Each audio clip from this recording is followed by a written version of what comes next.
Assalamu alaikum. أعوذ بالله من الشيطان الرجيم بسم الله الرحمن الرحيم والعاديات ضبحا فالموريات قدحا فالمغيرات صبحا فأثرن به نقعا فوسطن به جمعا إن الإنسان لربه لكنود وإنه على ذلك لشهيد وإنه لحب الخير لشديد أفلا يعلم إذا بعثر ما في القبور وحصل ما في الصدور إن ربهم بهم يومئذ لخبير.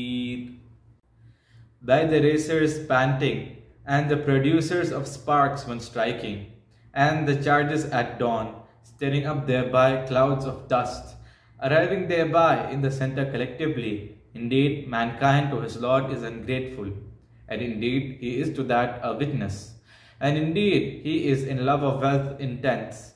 But does he not know that when the contents of the graves are scattered, and that within the breasts is obtained, indeed their Lord with them that day is fully acquainted. This was the translation of Surah Aadiyaat.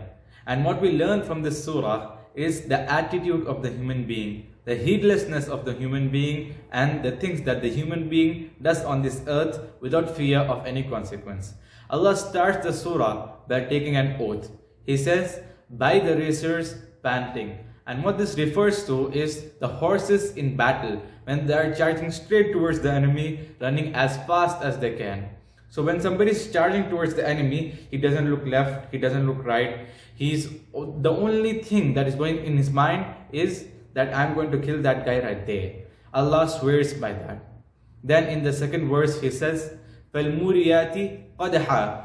When the horses are galloping as fast as they can, they have their horseshoes which produce sparks when they hit the ground.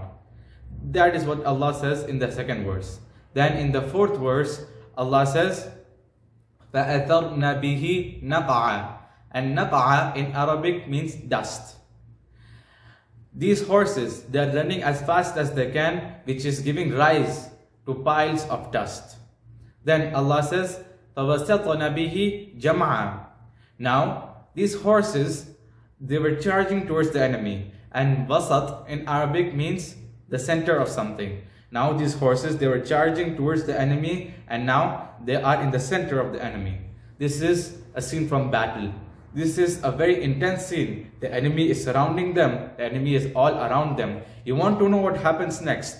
But Allah says now what He wanted to say all along. The actual message of this surah. Innal insana li rabbihi lakanud. No doubt the human being to his master is disloyal. Lakanud in Arabic also means ungrateful. Then Allah says, وَإِنَّهُ عَلَى ذَلِكَ لَشَهِيدٌ. The human being himself is a witness to this. He is a witness to his own disloyalty and ungratefulness. Then Allah says, وَإِنَّهُ لِحُبِّ الْخَيْرِ لَشَدِيدٌ. And indeed, in the love of wealth, he is intense. And hub in Arabic means that when you see something and you think it is good for you, and you will do whatever you can to get it. That is what is meant by hub. And in the next ayah, Allah poses a question. أَفَلَا يَعْلَمُ إِذَا بُعْثِرَ مَا فِي الْقُبُورِ. Does man not know of the day when the contents of the graves are scattered? And then, وَحُصِّلَ مَا فِي الصُّدُورِ. And what is in the hearts will become clear. And what is meant by this is that whatever your intentions were, whatever you thought of, all that will be completely known. Then Allah ends the surah by saying, إِنَّ رَبَّهُمْ بِهِمْ يَوْمَئِذٍ لَخَبِيرٌ. And on that day, your Lord, in regards to them, who? The people who thought that in this world, they can do whatever they want and they can get away with it. Allah says, on the day of judgment, He will be in full knowledge of them and He will have the knowledge in detail. This was just a short tafsir of Surah Aadiyaat. بارك الله لي ولكم في القرآن الحكيم ونفعني وإياكم بالذكر الحكيم وجزاكم الله خيرا. السلام عليكم.